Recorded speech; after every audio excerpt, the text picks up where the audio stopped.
This is an official audio log from Reformation Abroad.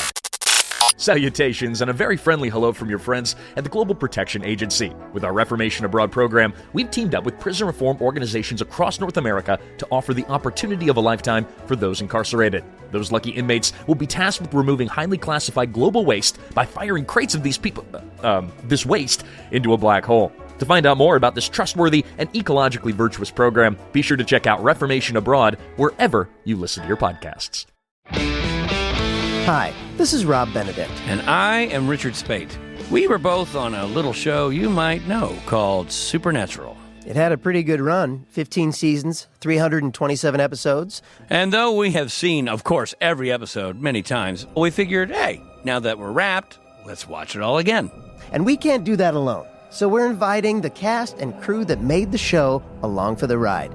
We've got writers, producers, composers, directors, and we'll of course have some actors on as well, including some certain guys that played some certain pretty iconic brothers. It was kind of a little bit of a left field choice in the best way possible. The note from Kripke was, he's great, we love him, but we're looking for like a really intelligent Duchovny type. With 15 seasons to explore, it's going to be the road trip of several lifetimes. So please join us and subscribe to Supernatural Then and Now. 11th Hour Audio presents Creature Feature of the Month with your master of frights, Owen McCuen. Greetings, listeners, and thank you for joining us at the 11th hour. Has the oppressive August heat got you pining for the woods? Come to New Jersey. What exit, you might ask? Well, take the Turnpike to exit 4, then to Route 73 South. That takes you to Route 70 East, and eventually, you'll reach Route 72 at 4 Mile Circle. If you take a sharp left from the circle, you'll find Ong's Hat Road and a desolate, murky trail that may lead to Ong's Hat, an abandoned place with an interdimensional portal hidden deep in the Pine Barrens. The legend of Ong's Hat includes tales of arcane texts, lively watering holes, mad physicists, jilted lovers, and a gateway to other dimensions. My name is Owen McCuen, and this mystifying journey into the Pine Barrens is mine to tell. Turn off the GPS and open up a map. Ignore that silhouette against the moon and listen to my tale of Jacob's revenge. Okay, let's face it. Teenagers are usually up to no good. Back in the day, my friends and I were pretty harmless, but we did some dumb stuff. One of our favorite pastimes was to ride around in the woods. We didn't drink out there, believe it or not. Well, not till after we had graduated high school. We would drive around aimlessly down dirt roads and turn off the headlights. Then we'd stick a flashlight out the window and point it into the darkness to light our way. Sometimes a few of us would lie down on top of the vehicle, the roof, the trunk, the hood, and look up at the stars while the driver would half attempt to keep us from falling off into the brush. Wouldn't this damage the car, you might ask? Well, not if you're in a 1977 Volare or a 72 Duster. These were our chariots of choice back in the early 90s. Oh, and these weren't just any old woods. We were braving the 1 million acres of mystery known as the New Jersey Pine Barrens. We eventually began meeting up ahead of our adventures to plot our course. One Friday after school, we met up at McDonald's to figure out our evening's route. We busted out a map and scoured the town names for something interesting. That's when we found the strangest town we'd ever heard of, Ong's Hat. Well, we have to go there, we thought. Done. Make the rounds at 8, pick up the guys, and we'd head out to the edges of what was then known as Lebanon State Forest. Ong's Hat was supposedly located right off the Route 70-72 circle. Small offshoot, down a ways, and then on the left-ish should be the town we're looking for. We all lived and went to school in southwest Jersey, closer to the Delaware River, about 15 minutes from the Liberty Bell and Independence Hall in Philadelphia. The trip out to the edge of the Pine Barrens was about 50 minutes or so, depending on traffic farther east where Route 70 narrowed down to one lane. So, before heading out, we grabbed some snacks, drinks, and teeny-tiny cigars. The road trips were pilgrimages, and we delighted in the ritual of calling out familiar landmarks as we made our way out of the light pollution and into the darker, quieter heart of the Garden State. That night we drove down Route 70 for nearly an hour until we reached the traffic circle. Swing to the left, past Route 72, past Route 70, past 4 Mile, then a small road headed northwest toward Pemberton. As we crept down the dark road, our eyes scanned the woods on our left, surveying the scene. Just trees for a while, then a shed. Then, just about where our inner GPS told us the site should be, there sat a diner that looked as though it had been built at the front of a large piece of property. Sweet! We must be close now. More woods, some small houses, an abandoned garage. Then we came to an intersection. Damn! We were drifting farther away from our intended target on the map when we spotted a street sign. Son of a bitch! Ong's Hat Road! So, we're in the right neck of the woods. But now things were a bit more paved and civilized, so we retraced our steps back to the circle to start over.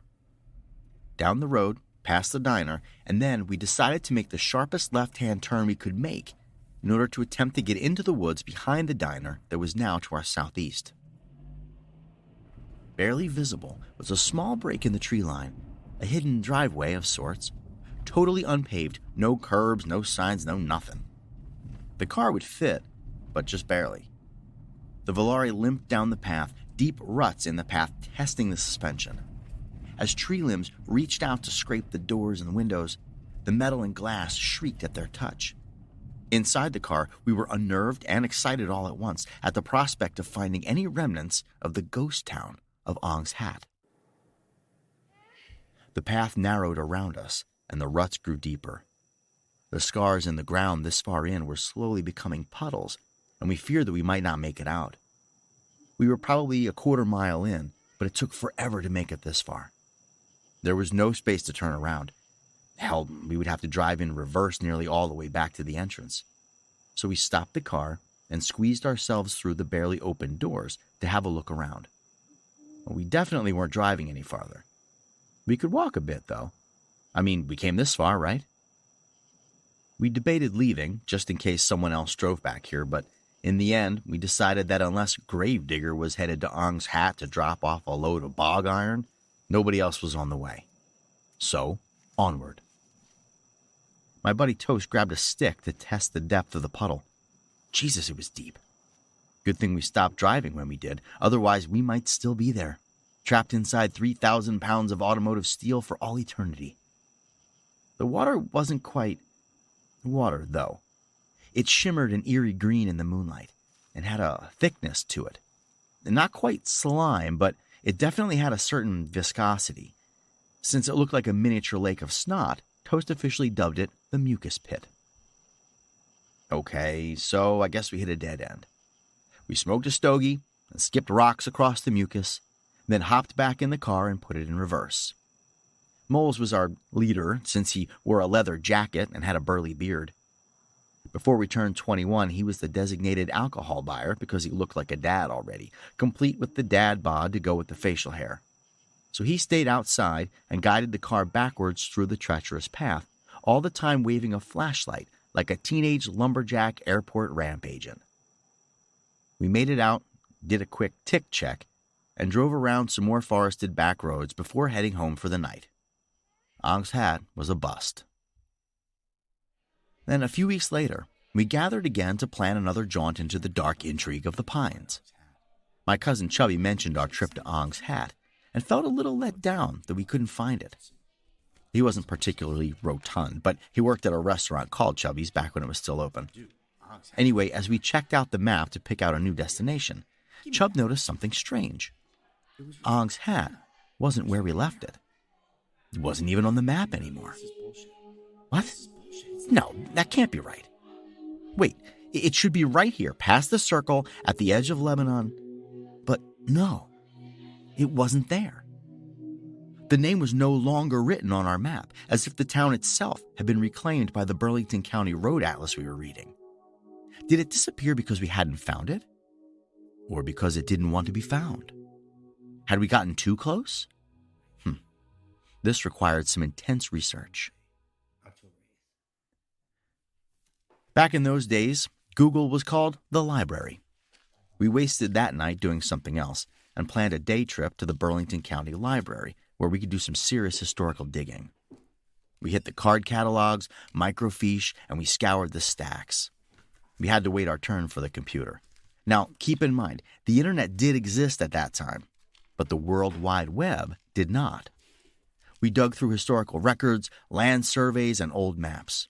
And finally, we found it. Ong's Hat did appear on some older maps, but not every one. At the site of Ong's Hat, there was a silver mine that hadn't been in service for generations. And you can scan the internet now for references to an abandoned silver mine at the site of Ong's Hat, but you won't find any. There is no such historical documentation, but I'm telling you, it was there when we did that research. We also found some old newspaper articles and books about the lost and forgotten towns of South Jersey. We read historical documents and plenty of folklore that detailed the origins of Ong's Hat. There were tales of prize fighting, revelry, and ribaldry at a local dance hall, and a dandy fellow by the name of Jacob Ong, whose trademark top hat had been trampled and tossed into a tree by a jilted lover. There the hat stayed for many years, gradually gifting the town with its nickname, Ong's Hat. The name stuck. Oh, there are other more rational explanations for the name, such as the bastardization of Ong's Hut, a short rest stop along a trade route through the Batona Trail. But we delighted in the character of Jacob Ong, and so we chose to believe in that particular legend. Okay, so if you've ever heard of Ong's Hat, you may be wondering if it really was the gateway to the dimensions. Subsequent trips to the library in the years after had led to an entirely different legend of Ong's Hat, tales of arcane texts and interdimensional travel by way of egg-shaped pods. Did we live that in real time? Yes, we did. Did we search for eggs that would carry us to Earth too? Yes, we did. Did we write letters and make phone calls to publishing companies that may or may not have ever existed, searching for occult texts that were collected into a shadowy tome called the Incunabula Papers? Yup. But not on this trip. Maybe I'll tell that story another time. But look, there and then, in 1992, we were on a quest for this place that should exist. We were going to find that silver mine and prove that Ong's Hat was real. Pack the Pringles and the cigarillos, boys. We're headed back to the Pines. The next Friday night we were all free, we stocked the car and grabbed a few extra flashlights and headed out to find Ong's Hat. For real this time. Once again, the trip took nearly an hour. During our research, we found an old newspaper article that contained a write-up of a diner that had sprung up as an oasis of refreshment for road-weary travelers on their way to and from the Jersey Shore. The article had a photo. It used to be known as Ong's Hat Diner. Pay dirt. It was situated on the edge of a silver mine that had been abandoned for decades upon decades. We wondered if the new owners even knew about the existence of the mine. We also wondered if they had security cameras around back. Scoots was driving the Volare again. He is Mr. South Jersey, after all. Toast rode shotgun because the tall guys rode up front. Moles and Chubb flanked me on either side as I rode the hump. Our butt cheeks began to fall asleep as we ambled down Route 70, 3/4 of the way around the circle and northwest up the dimly lit road. Slow and steady, we nearly squealed with delight as we passed the diner. Dude, why did they change the name? Anyway, we weren't far now. We made that super sharp left and came to the break in the brush where the secret entrance was. I felt like Batman sneaking into the Batcave. Scoots was piloting the Volare down the narrow path toward the giant puddles. We stopped before hitting the liquid so the tires wouldn't get stuck. And then we got out and walked around the mucus pit. But it wasn't the only one. The deeper we walked, the larger the pits got. We tried to skirt them, but our feet kept slipping into the sludge. Scoots had the bright idea to walk on the bushes, it's drier. So we tried that. Like 5 ninjas, we Spider-Manned ourselves along the outskirts of the mucus pits, grabbing onto tree branches and prickly shrubs until at last the pits narrowed and we could walk normally again. The path was strangely smooth at this point. remote and unpaved, I couldn't help but think that we had stumbled across the ass end of Robert Frost's road less traveled. But 2 roads had not diverged, and this was no yellow wood. Nope. We were in the darkness of the Jersey Pine Barrens with only 1 road in, and it was most likely the only road out as well. As the crow flies, we couldn't have been more than half a mile from a paved road, and 1.5 miles from a literal highway, rural as it might be this far east. But the woods are dense and crawling with God only knows what kind of animals, hunting blinds, and possibly the legendary pinies who inhabit some of these remote areas of wilderness. I'm sure they're nice folks, but a bunch of teenage strangers trespassing in the dark of night might not be exactly welcome, considering the circumstances. We walked with a spring in our step, though, since we were on an actual path that wasn't barbed with thorny bushes and sharp pine branches. We finally came upon a clearing that was home to a pile of wreckage. Remnants of what exactly we were looking at, we weren't sure. There looked to be parts of farm equipment or old carriages. It looked like something out of an H.G. Wells novel had crash-landed here. Where the pilot got to is anybody's guess. Looking back, I wonder if there had been any fragments of egg pods amongst the ruins. The clearing thinned out, and we were back on the path. A small fallen tree bridged a small brook that babbled along in the darkness. Luckily, there was a bit of moonlight, and it was an amazing sight. Would have made a great picture if anybody had thought to bring a camera. None of us had mobile phones, let alone one with cameras. Actually, the first smartphone was introduced by IBM in 1992, if you can believe that. But at $900 back then, that's a nope. So we admired the moonlit scenery and crossed the log bridge. It was fairly wide and pretty easy to traverse, so, spoiler alert, nobody falls off it. About 50 yards or so past the log bridge, the path narrowed and seemed to be ending. It looked like a site that you'd stay at on a camping trip. There was a fire ring and a rough-hewn bench and a smattering of other ancient junk lying around. No signs of recent activity, though. No food wrappers or cigarette butts. Nobody had probably been here since filtered cigarettes had been invented anyways. The atmosphere was a little tense by then. We had made it this far, and our nerves were a little frazzled as the possibilities dawned on us. If we came up empty-handed again, we would still have to hike all the way back to the car. But there were more pressing concerns. What if we're caught? What if we're shot? What if we're eaten by a wild cat or maimed in a bear trap? There was a dark vibe settling over us now, as if the air had changed. We were together so often that we frequently seemed to share the same brain. On this particular journey, we had been experiencing collective emotions, not unlike a crowd at a sporting event or coworkers on a team-building exercise. Intrigue, curiosity, celebration. But for the first time, we could feel the chill of an emotion that groups of hikers shouldn't be feeling on a random Friday night. Fear. Luckily, someone cut the tension by voicing his very real concern in a slightly comedic way. It's a quote we still repeat 30 years later. If I see any skulls, I'm jetting. After some chuckling, we spread out just a little to have a better look around. And there it was, a small mound of earth that had a hole carved in it, framed with wood, like a painting in a horror movie that would swallow you alive if you got too close. The entrance to the mine. The frame was nearly parallel to the ground, so we got on our knees and peered down into the darkness. Flashlights in hand, we illuminated the cavern and had a peek inside. There were some pieces of wood, possibly the remnants of a ladder, down at the bottom of the shaft, which did us no good at the moment.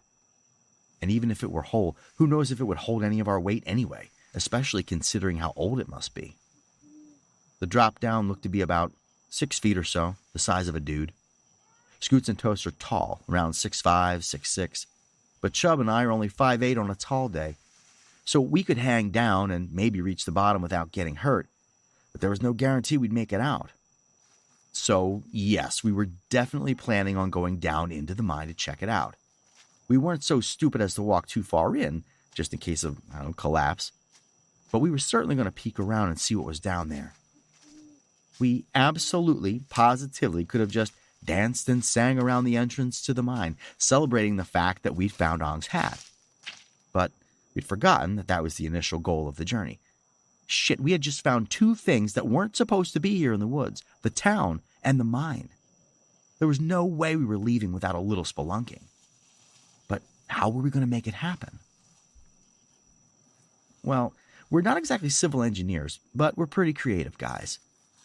What if we had something tall enough to stand on down at the bottom that would allow us to climb back out?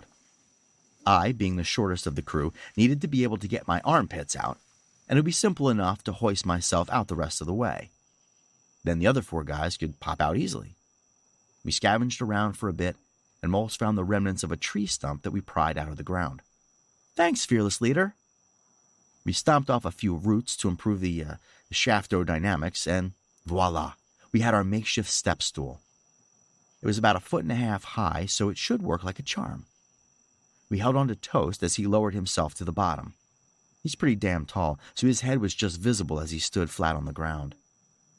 The mine sloped slightly to the north where the earth rose up into a bit of a hill, so he could walk nearly upright as he backed away from the entrance, just enough for us to toss the stump down to the bottom. He positioned it at the mouth of the shaft and dug out a few clods of dirt with his boot to more or less level the thing.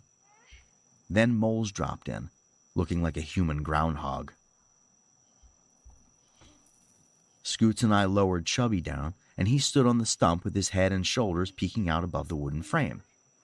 He did a quick test to see if he could push himself out of the hole high enough to get his butt and legs out. Success! So, down into the darkness he went. I followed, and Scoots finally came down after me. Flashlights ablaze, we stood with our backs to the entrance. We turned them off for a second, just to see if we could make out the entrance/exit in the dark. Another win. There was just enough moonlight shining through that in the worst-case scenario, we could still see the stump at the bottom of the shaft. We turned the flashlights back on and had a look around. I wish I could say that we had uncovered buckets of silver or the skeleton of Chester Copperpot, but all we saw were a few old wooden handles and some rusted remains of digging tools lying on the ground. That is, until we crept just a few feet further into the mine, our flashlight beams reaching out in the darkness to feel around for us, until the casual joke, made in passing, came to light as being terrifyingly prescient. Chubby said, "There are your skulls, Moles." Lots of skulls, and other bones, littered the floor, redefining our notion of the mine as a subterranean graveyard. I'm the biggest scaredy cat of the crew, so I turned to bounce immediately. Obviously, we were all a little spooked, but we calmed down a bit as we noticed that the bones clearly belonged to animals. We definitely saw deer skulls. The smaller ones were probably rabbits, raccoons, and maybe dogs or cats, random forest critters and lost pets who had wandered into the site and fell down the shaft.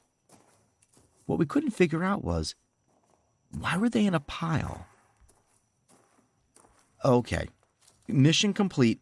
Let's get the hell out of here. As I turned tail to head back to the entrance, someone's flashlight caught a piece of metal in its beam, causing a glint to grab our attention. It wasn't very bright or shiny, like jewelry, just the dull pop of something metallic sitting in the midst of the stone and dirt and wooden rafters. We turned to take a closer look. It only took a second to identify the metal bars as a crude cell, like a jail you see in old Western flicks. The bars were pitted in places, but seemed to be covered with a smooth coating. They weren't shiny until I started wiping at one of them with my sleeve. The tiniest bit of tarnish wore away, and I could tell that the bars were silver. No, not exactly. Well, they seemed to be ancient iron bars that had somehow been coated or plated with silver. It wasn't a great job. The iron had corroded underneath, and much of the silver had gone with it. Bog iron was notoriously laden with impurities, and silver electroplating wasn't invented until the early 1800s. So no wonder the coating didn't hold well. Both iron and silver have long been used as wards against dark supernatural forces, keeping the bad stuff out. But why would a jail cell be coated in silver? Unless it wasn't a jail cell at all. Maybe this was a cage, designed to keep the bad stuff in. There we stood, staring at the cell, then back at each other, completely silent, when the flashlight beam noticed something else. The bars were not intact. Some of them were snapped off and jagged, jutting out at weird angles as if they'd been bent and then broken from the inside. And there, in the stunned silence, is when we heard it. Breathing. A shift along the gritty floor of the cavern, and a dull squeaking sound, like two people in leather jackets giving each other a hug. A low bass rumble thrummed in my chest, and the very hardwired fight or flight reaction was triggered in all 5 of us at once. Out we ran, back toward the moonlit stump that we hoped was sturdy enough to boost us out to safety. We must have looked like the Scooby-Doo gang trying to motor out of a haunted house on laundry suds, our limbs spinning out of control as we felt like we were making 0 forward progress. Without discussion or previous planning, we instinctively knew to bust out of the mine in reverse order that we came in.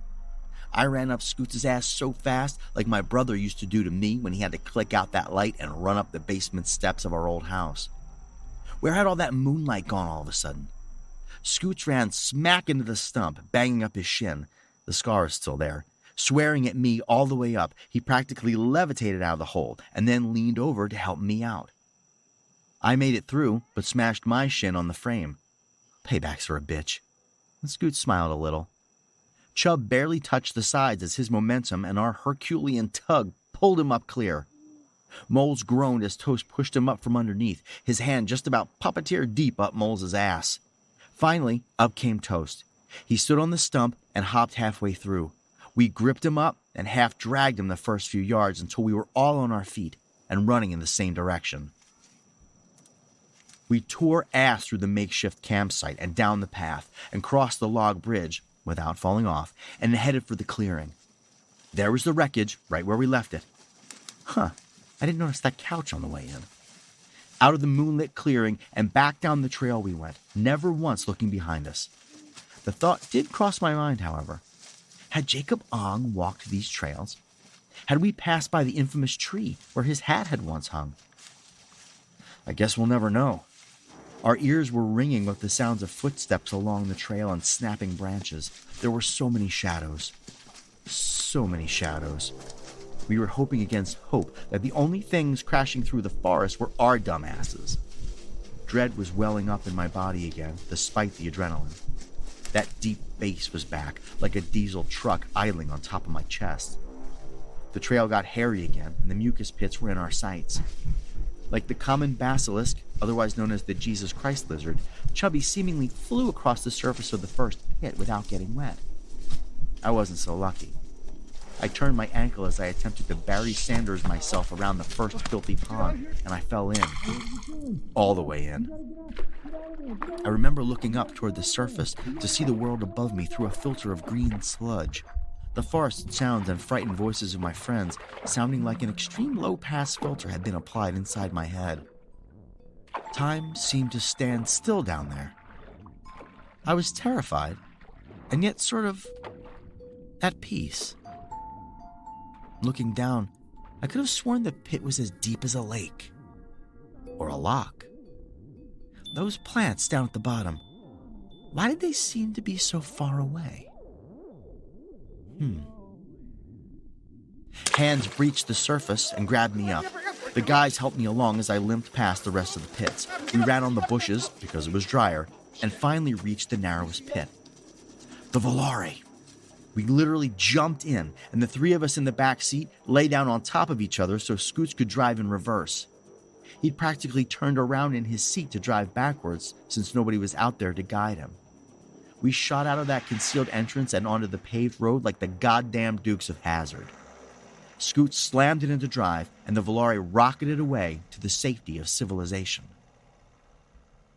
For a moment, there was no noise in the car, save our labored breathing and the sound of my soaking wet clothes dripping onto the upholstery.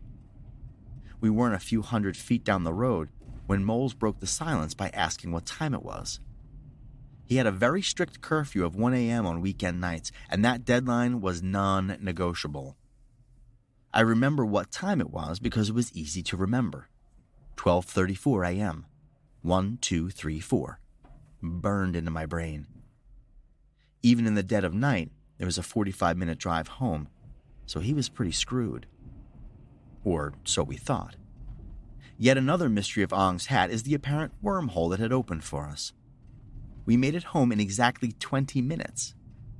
We dropped Moles off first. We pulled up in front of his house at precisely 12:54 a.m. Now listen, if you're from South Jersey, you know that this here is some supernatural shit because we didn't get pulled over on Route 70 in Medford. I know that's weirdly specific and local, but trust me, if you know, you know. We all made it home safely that night. Relatively safe, anyway, considering all the scrapes from our jungle run, the busted shins, and my twisted ankle. I was also sick for about 2 weeks with some mysterious infection that I picked up from inhaling all that grimy mucus. Although, it was sort of peaceful down there. And so, now comes the part that nobody talked about that night. It would be years before we would say the words aloud, even after many more trips to the Pine Barrens and a few sketchy camping adventures in unsanctioned areas. We have tales of ghost trains and Snake Man and the Whoosh Monster, but circling back to the silver mine, what was down there? What had escaped from a cage that had clearly been built to keep dark forces at bay? I wish I could say that one of us had seen the burning red eyes, the cloven hooves, the leathern wings. We didn't see a shape in the skies above, but we felt the ancient gaze upon us as the shadows chased us out of the lost town of Ong's Hat. We know what we heard down in that mine. We know that we narrowly missed becoming a cautionary folktale ourselves, having crossed paths with the ghost of the pines, Mother Leeds' 13th child, the Jersey Devil. Or maybe it was the specter of Jacob Ong himself, trying to keep a bunch of nosy, jerk-off teenagers away from his property. Don't forget to tune into Brimstone Gap, Episode 1, Ghost Magnet. 11thhour.podbean.com/e/brimstone-gap-ghost-magnet. Ghost Magnet is the pilot episode for Brimstone Gap. If you like what you hear and want us to make more, leave a review and pass it on to your friends. You can also show your support by visiting our Patreon, patreon.com/11thhouraudio, and directly help us fund the next episode.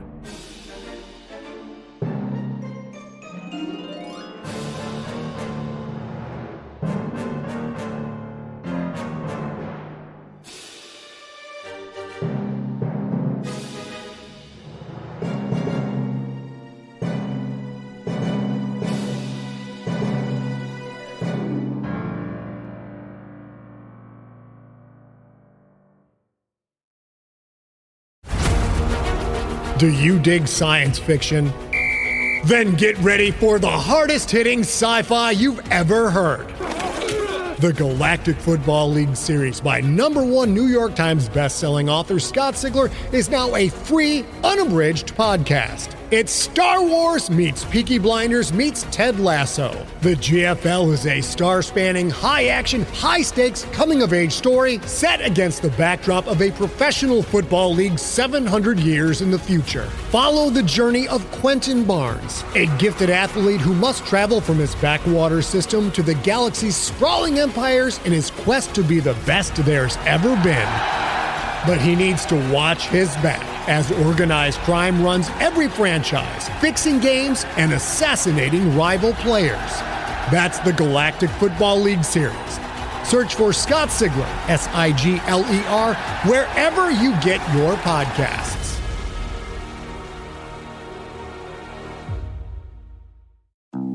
Hi, I'm Jennifer, a founder of the Go Kid Go network. At Go Kid Go, putting kids first is at the heart of every show that we produce. That's why we're so excited to introduce a brand new show to our network called The Search for the Silver Lining, a fantasy adventure series about a spirited young girl named Isla who time travels to the mythical land of Camelot. Look for The Search for the Silver Lining on Spotify, Apple, or wherever you get your podcasts.